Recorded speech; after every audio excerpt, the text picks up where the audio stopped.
समझना चाहिए, क्योंकि जितना क्या होता है कि मछली के लिए पानी की जरूरत होती है, वैसे इंसान की जिंदगी के लिए महत्व को रखने के लिए सीपीआर की जरूरत होती है। सीपीआर एक इंसान की जिंदगी की तकनीक को बताता है कि इंसान की जिंदगी की अहमियत क्या है और उसकी वैल्यू क्या है और इसकी कंडीशन क्या क्या हो सकते हैं कि सीपीआर जब दिया जाए तो बंदे की जान बच सकती है, कोई भी वर्कर की जान बच सकती है। तो सीपीआर को समझने के लिए हमको सीपीआर के बारे में अच्छी तरह से नॉलेज होना चाहिए कि सीपीआर किस स्थिति में दिया जाता है। सीपीआर जो होता है, हम आमतौर पर दो चीज को समझते हैं, एक कार्डियक अरेस्ट और एक हार्ट अटैक। कार्डियक अरेस्ट और हार्ट अटैक दोनों चीजों में बिल्कुल डिफरेंट है। अगर हम गांव में कोई भी मरता है तो एक्चुअली हम कह देते हैं कि ये क्या है, हार्ट अटैक से मरा है या कार्डियक अरेस्ट से मरा है। तो हार्ट अटैक और कार्डियक अरेस्ट में क्या होता है कि हार्ट अटैक इंसान को मोहलत देता है।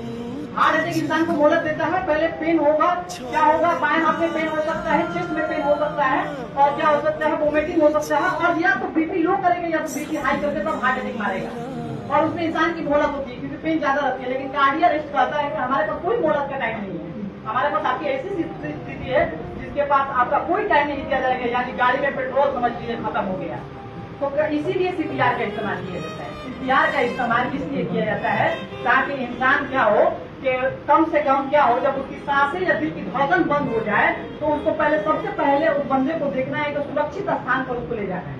सबसे पहले कहाँ ले जाएंगे आपको? सुरक्षित स्थान पे, क्योंकि कहता है कि सबसे पहले इंसान पहले अपना खुद बचे उसके बाद बचाए उसको, रोड पे कहीं पे नहीं, सुरक्षित